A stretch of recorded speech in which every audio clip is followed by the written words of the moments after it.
Friends, ఇప్పుడు అందిన వార్త ప్రధాని హత్య తీవ్ర కోపంలో నాయకులు అంటూ వార్తలు అయితే వస్తున్నాయి. ఫ్రెండ్స్, మన దాని గురించి వీడియో చేయడం అనేది జరుగుతుంది. ఫ్రెండ్స్, వీడియో స్కిప్ చేయకుండా చివరిదాకా చూడండి, అప్పుడే పూర్తి ఇన్ఫర్మేషన్ అనేది అందుతుంది. అలానే ఫ్రెండ్స్, దయచేసి సబ్స్క్రైబ్ చేయండి.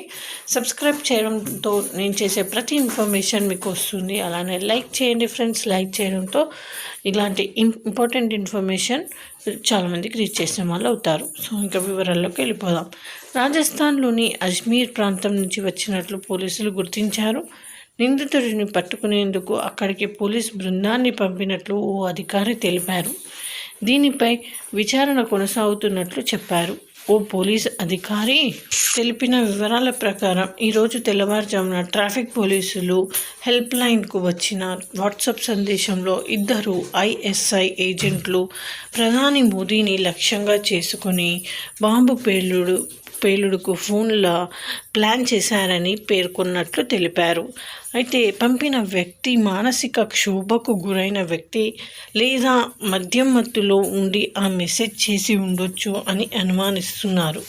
దీనిపై ఇంకా విచారణ కొనసాగుతున్నట్లు తెలిపారు. అయితే సంబంధిత భారతీయ న్యాయ సంహిత సెక్షన్ల కింద ప్రథమ సమాచార నివేదిక నమోదు చేసినట్లు వెల్లడించారు. సో ఈ విధంగా వార్తలు అయితే వస్తున్నాయి ఫ్రెండ్స్. మరి థ్యాంక్స్ ఫర్